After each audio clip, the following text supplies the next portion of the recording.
Hello students, welcome to our YouTube channel Math Magic by Umesh sir. I hope इस YouTube channel पर सभी इन lectures से काफी benefit ले रहे होंगे। अभी हमने इस यूट्यूब चैनल पर सिंगेज मैथमेटिक्स की बुक को सोल्व कर रहे हैं एंड इसी सीरीज में अलजेब्रा बुक का चैप्टर कॉम्प्लेक्स नंबर और उसका भी लेक्चर नंबर 20 आज है। ओके, तो सभी स्टूडेंट्स काफी अच्छे से इन लेक्चर्स को समझ रहे होंगे एंड इसी सीरीज में जो हमने मॉडुलस के क्वेश्चन स्टार्ट किए हैं जो कि JEE Main and JEE Advance के लिए हैं, उसी में आज हमारा क्वेश्चन नंबर 6 है। इसमें आपको क्या पूछा गया है कि मिनिमम वैल्यू आप फाइंड आउट कीजिए mod of Z plus mod of Z minus 2 iota. देखिए 2 आयोटा मॉडुलस को आप लिख सकते हैं यहां से Z plus 2 iota minus Z, ठीक है।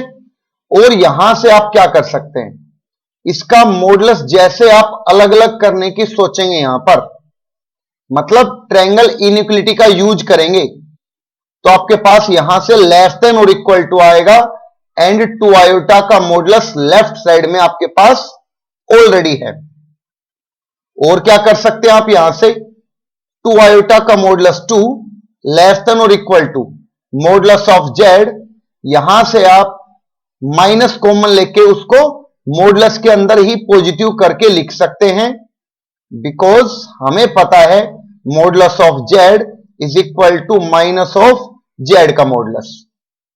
और आप इसको लेफ्ट को राइट में और राइट को लेफ्ट में जब लिखेंगे तो आपके पास इनइक्वालिटी का जो साइन है वो रिवर्स हो जाएगा। तो यहां से आप क्या समझ सकते हैं, इस लेफ्ट की वैल्यू क्या होगी, या तो 2 या 2 से बड़ी। तो इसका मतलब जो इसकी मिनिमम वैल्यू है, मिनिमम वैल्यू वो कितनी होगी, यहां से 2। ओके, आई होप सभी स्टूडेंट्स को काफी अच्छे से क्वेश्चन समझ में आ गए और समझ में आ रहे हैं तो प्लीज वीडियो को शेयर जरूर कीजिए ताकि इस फ्री क्वालिटी ऑफ एजुकेशन का हर स्टूडेंट बेनिफिट उठा सके। अब चलते हैं हमारे नेक्स्ट क्वेश्चन नंबर 7 पे। देखिए जेड कोई कॉम्प्लेक्स नंबर है और आपको कंडीशन दी हुई है जेड प्लस 4 का मॉडुलस लेस देन और इक्वल टू 3 है और आपको वैल्यू फाइंड आउट करनी है जेड प्लस 1 के मॉडुलस की ग्रेटेस्ट वैल्यू। तो समझिए बात को, यहां से सबसे पहले आप इसको जेड प्लस 1 को आप लिखते हैं यहां पर 4 माइनस 3। उसका रीजन है क्योंकि आपके पास ऊपर जो बॉक्स में वैल्यू है वो जेड प्लस 4 के मॉडुलस की है। और आप इसको क्या लिख सकते हैं, और आप इसको लिख सकते हैं जेड प्लस 4 माइनस 3 का मॉडुलस, और आप इसको लिख दें Z plus 4 plus minus of 3 का मॉडुलस। अब आप इनइक्वालिटी का यूज कीजिए, मतलब ट्रायंगल इनइक्वालिटी का यूज करेंगे और दोनों कॉम्प्लेक्स नंबर्स का अलग अलग मॉडुलस यहां पर हम अप्लाई करेंगे। अब जेड प्लस 4 का जो मॉडुलस है उसकी वैल्यू लेस देन और इक्वल टू 3 थी और माइनस 3 का मॉडुलस भी कितना होता है, 3। तो आपके पास यहां से जेड प्लस 1 का जो मॉडुलस है उसकी वैल्यू लेस देन और इक्वल टू 6 आ गई है। तो इसकी वैल्यू या तो 6 या 6 से कम है, तो यहां पर जो इसकी ग्रेटेस्ट वैल्यू है, ग्रेटेस्ट वैल्यू वो क्या होगी, यहां से 6। यही आपसे यहां पर पूछा गया था। वीडियो को प्लीज शेयर जरूर करते रहिए ताकि सभी को ये फ्री क्वालिटी ऑफ एजुकेशन जो हम यहां पर प्रोवाइड कर रहे हैं इससे बेनिफिट मिल सके। Next question number 8, Z belong to C, satisfy the condition modulus of Z is greater than और equal to 3, then find the least value of Z plus 1 by Z. Okay, देखिए अब आपको यहां से लिस्ट वैल्यू फाइंड आउट करनी है इस expression की। तो लिस्ट वैल्यू के लिए हम ट्रायंगल इनइक्वालिटी का कैसे यूज करेंगे? ये z प्लस 1 बाई जेड का मॉडुलस है, तो लिस्ट वैल्यू के लिए आप इसको z माइनस 1 बाई जेड के फॉर्म में लिखें। और अब यहां से लेस देन और इक्वल टू क्या लिख सकते हैं आप? यहां से मॉडुलस ऑफ जेड प्लस यहां से माइनस और -1 अपॉन जेड का मॉडुलस। ठीक है, यहां से आप इसको ऐसा लिख सकते हैं। ओके, यहां से देखिए ग्रेटर देन और इक्वल टू होगा एक्चुअली, है ना, क्योंकि आपके पास जो इनइक्वालिटी होती है, ठीक है, मैं इसको दोबारा से एक बार लिख देता हूं। जो आपके पास यहां पर इनइक्वालिटी होती है वो क्या होती है, मैं उसको भी एक बार यहां पर लिख देता हूं। देखो, Z1 प्लस Z2 मॉडुलस है, तो इसको आप क्या करते हैं? Z1 modulus plus Z2 modulus. ठीक है, और less than equal to Z1 modulus minus Z2 modulus का भी मॉडुलस हो जाता है। ठीक है, तो अब क्या करोगे आप? यहां से ग्रेटर देन और equal to modulus of Z minus, ये माइनस है जो इसके अंदर है, यहां पर माइनस, वो तो प्लस हो जाएगा, 1 का मॉडुलस 1 और नीचे आ जाएगा मॉडुलस ऑफ जेड अलग से। अब देखिए, जेड का मॉडुलस है, उसकी वैल्यू है 3, तो यहां पर आएगा 3 माइनस 1 अपॉन 3 और ग्रेटर देन और इक्वल टू यहां से हो जाएगा 9 माइनस 1 अपॉन 3 और z प्लस 1 बाई जेड का मॉडुलस ग्रेटर देन और इक्वल टू 8 अपॉन 3। तो इसकी वैल्यू 8 अपॉन 3 या उससे बड़ी होगी, तो आप यहां से फिर इसकी मिनिमम वैल्यू या फिर आप यहां से लिस्ट वैल्यू निकाल सकते हैं, और वो कितनी आ जाएगी? 8/3। ओके, आई होप सभी को काफी अच्छे से क्वेश्चन समझ में आ गया होगा। नेक्स्ट 9th में देखिए, A B C are non zero complex numbers of equal moduli. ये मॉडुलाई यहां पर प्लूरल को रिप्रेजेंट करता है, and satisfy A Z square plus B Z plus C is equal to 0। Then prove that, आपको ये आइडेंटिटी जो relation है लास्ट में ये प्रूव करनी है कि मोड ऑफ जेड कहां से कहां तक वेरी करता है। क्लियर? इसके लिए आप क्या कर सकते हैं? सबसे पहले आपको ये क्वेश्चन में गिवन है कि modulus of A, modulus of B और मॉडुलस ऑफ सी सब आपस में यहां पर इक्वल हैं, और अगर ये इक्वल है तो मैंने इसको आर के इक्वल एज्यूम कर लिया है। क्लियर? अब समझो बात को, आपको एक कंडीशन दी हुई है, A Z square plus B Z plus C is equal to 0। आप क्या कर सकते हैं? सी को एक तरफ और बाकी ए जेड स्क्वायर और बी जेड को दूसरी तरफ लिखें, मतलब minus C is equal to A Z square plus B Z, और उसके बाद आप यहां से मॉडुलस यूज करो, माइनस सी का modulus is equal to modulus of A Z square plus B Z. ठीक है, माइनस सी का मॉडुलस तो कितना रहेगा आपके पास? सी का मॉडुलस, और यहां पर आप ट्रायंगल इनइक्वालिटी का जब यूज करेंगे तो ए जेड स्क्वायर का मॉडुलस और बी जेड का मॉडुलस, और modulus of C less than equal to modulus of A modulus of Z square. उसको आप क्या लिख सकते हैं? ऐसा भी कर सकते हैं, पावर को बाहर ले सकते हैं, plus modulus of B and modulus of Z, और आप यहां से क्या लिख सकते हैं? R less than equal to R modulus of Z square plus R modulus of Z. अगर आप यहां से आर को कैंसिल कर देते हैं तो क्योंकि पॉजिटिव है तो आप इसको इजीली कैंसिल भी कर पाएंगे यहां से, इनइक्वालिटी के साइन पे अभी तक कोई फर्क नहीं है, और आप यहां पर 0 less than equal to mod of Z square plus mod of Z minus 1 लिखेंगे। नेक्स्ट स्टेप में आपके पास आएगा modulus of Z square plus modulus of Z minus 1 और ग्रेटर देन और इक्वल टू 0। ठीक है, अब आप इसको सिंप्लीफाई कीजिए। देखो कैसे सिंप्लीफाई करेंगे, यहां से मॉडुलस ऑफ जेड की वैल्यू आप अलग से निकालो। पहले मॉडुलस ऑफ जेड की वैल्यू कितनी आ सकती है, यहां से minus B plus minus root B square minus 4ac। तो यहां से आ जाएगा 5/2a। ठीक है, तो 2 रहेगा क्योंकि a की वैल्यू 1 है। लेकिन यहां से समझो मॉडुलस ऑफ जेड जो है ना आपके पास, वो क्या रहेगा, क्योंकि मॉडुलस को रिप्रेजेंट कर रहे हैं तो नेगेटिव में तो इसकी वैल्यू आ ही नहीं सकती। ठीक है, या आप इसको ऐसे एक बार समझो, अगर आप वेविक और मेथड से चलना चाहें तो आप इसको ऐसे समझो कि मोड ऑफ जेड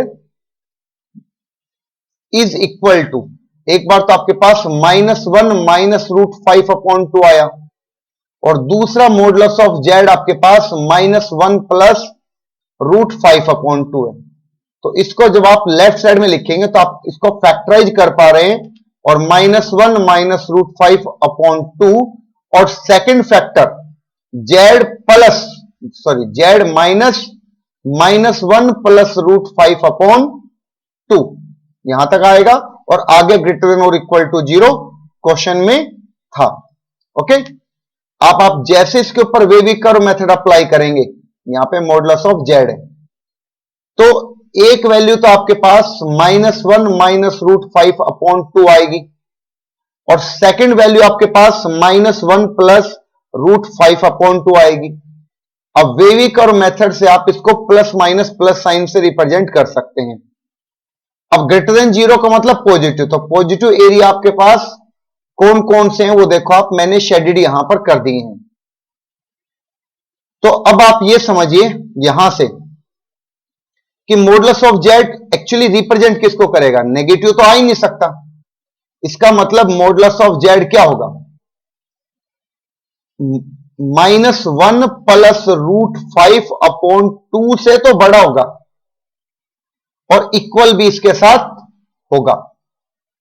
ठीक है, यहां तक आई होप सभी स्टूडेंट्स को काफी अच्छे से पॉइंट क्लियर हो गया है। सिमिलरली जब आप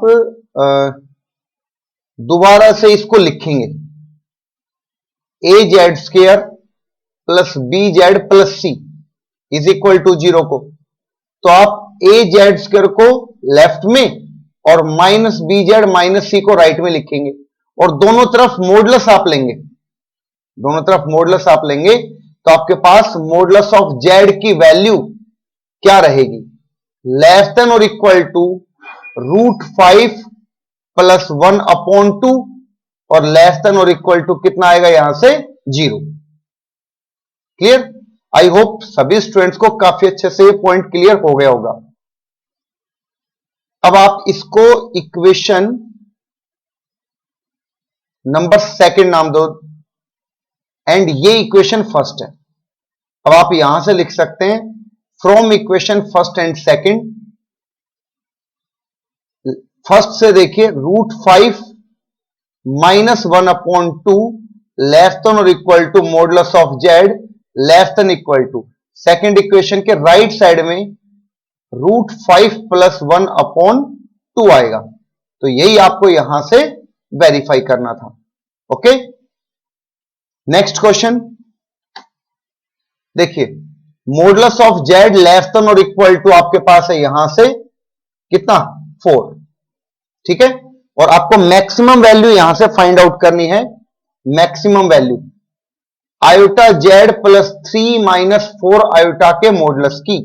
ओके, अब देखो आप यहां से iota Z plus 3 minus 4 iota का मॉडुलस है, इसको आप क्या कर सकते हैं, लेस देन और इक्वल टू में आयोटा जेड का मॉडुलस अलग एंड 3 माइनस 4 आयोटा का मॉडुलस अलग, और आप इसको लिख सकते हैं यहां से लेस देन और इक्वल टू आयोटा जेड का मॉडुलस मतलब मॉडुलस ऑफ जेड।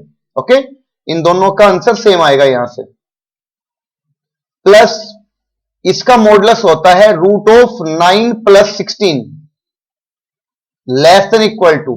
देखिए मोड ऑफ जेड की वैल्यू आपको क्वेश्चन में दी हुई है कितनी 4, एंड यहां से आपके पास आएगा 25 का रूट 5, तो लेस देन और इक्वल टू आपके पास आएगा 9। तो इसकी मैक्सिमम वैल्यू बतानी है, तो आप यहां पे क्या प्रूव कर रहे हो भी कि 9 होगा या 9 से कम होगा। तो मैक्सिमम तो कितना हो सकता है, मैक्सिमम वैल्यू तो 9 ही एग्जिस्ट करेगी यहां पर। ठीक है, प्लीज वीडियो को शेयर जरूर करते रहिए अगर आपको सारी बातें समझ में आ रही हैं तो। ठीक है, next question, let Z1 Z2 Z3 dash dash dash Zn B complex number such that सभी का मॉडुलस कितना है 1, एंड Z जो है वो प्रोडक्ट है, किस किस का प्रोडक्ट है देखिए, Z is equal to summation K is equal to 1 से लेकर N एंड ZK, और सेकंड है यहां से summation K is equal to 1 up to N 1 upon ZK। ठीक है, अब आप यहां से इसका समेशन ओपन कीजिए। जैसे आप यहां से समेशन ओपन करेंगे तो आपके पास आएगा Z is equal to Z1 plus Z2 plus Z3 से लेके Zn तक, इसका product 1 upon Z1 plus 1 upon Z2 plus 1 upon Z3 से लेकर कहां तक 1 अपॉन Zn तक, और Z is equal to Z1 plus Z2 plus Z3 से लेके Zn तो आपके पास है। आप देखो इसको क्या लिख सकते हैं, सबसे पहले क्वेश्चन में देखिए आपके पास, मान लो आपके पास मॉडुलस ऑफ Z अगर 1 है और आपने modulus of Z square is equal to 1 का स्क्वायर किया तो भी 1 आएगा, और इसको लिख सकते हैं आप यहां से Z1 into Z1 conjugate which is 1, और यहां से Z1 conjugate is equal to 1 upon Z1। ठीक है, इस कॉन्सेप्ट का आप यहां पर यूज कीजिए, तो इसको लिख सकते हैं यहां से Z1 conjugate plus Z2 conjugate plus Z3 conjugate and so on, last है Zn कॉन्जुगेट। तो आप इसको और क्या लिख सकते हैं, Z1 plus Z2 plus Z3 से लेके Zn के मॉडुलस का स्क्वायर। ठीक है, क्योंकि यहां से आप इस पे सेकंड जो पोर्शन है इस पे कंप्लीट कॉन्जुगेट लगा सकते हैं, इस पे सभी का कॉन्जुगेट हटा के एक साथ कॉन्जुगेट की प्रॉपर्टी से पूरा कॉन्जुगेट अप्लाई करेंगे, और फिर आपको यह पता है कि कोई भी नंबर, कोई भी कॉम्प्लेक्स नंबर और उसके कॉन्जुगेट का प्रोडक्ट हमेशा उसके मॉडुलस के स्क्वायर के इक्वल होता है। ठीक है, तो आपको यहां से प्रूव करना था कि Z एक रियल है, तो यहां से आप प्रूव कर सकते हैं फर्स्ट पार्ट के लिए कि Z is a real number. Okay, यहां तक ये फर्स्ट पार्ट प्रूव हो गया। अब देखो इसका सेकंड पार्ट, सेकंड पार्ट में आप इसी लाइन को आगे फॉरवर्ड कीजिए। देखो Z, और अगर मैं सभी का मॉडुलस अलग अलग कर दूं ट्रायंगल इनइक्वालिटी से, तो यहां पर आएगा लेस देन और equal to Z1 modulus plus Z2 modulus plus Z3 modulus and Zn modulus, और इन सभी का होगा square. Z less than equal to, इन सब की वैल्यू 1 1 1 है, तो 1 प्लस 1 प्लस 1 प्लस 1 और लास्ट भी 1 है, और कितनी बार है ये n बार है, तो यहां पर n और इसका स्क्वायर आपके पास यहां से है। और हमें यह भी पता है कि Z है वो एक पॉजिटिव नंबर को रिप्रेजेंट कर रहा है, तो उसकी वैल्यू क्या होगी 0 less than mod of Z less than और इक्वल टू n स्क्वायर। तो ये है इसका second part, B part. Okay, और ये इसका था यहां से part A. Okay, I hope सभी स्टूडेंट्स को काफी अच्छे से ये क्वेश्चन समझ में आ गए। तो आज हमारा ये इस चैप्टर का लास्ट लेक्चर था जो सभी स्टूडेंट्स को काफी अच्छे से समझ में आया होगा। और अगर समझ में आया है तो प्लीज इस लेक्चर को, इस वीडियो को आप कंप्लीटली शेयर जरूर कीजिए, ताकि हर स्टूडेंट इसका पूरा बेनिफिट उठा सके। और जो भी स्टूडेंट इस चैनल पे नए हैं, प्लीज आप पहले इस चैनल को सब्सक्राइब कीजिए, ताकि आपको टाइम से नोटिफिकेशन मिल जाए जैसे यहां से वीडियो अपलोड होता है। Okay, thank you for watching the video.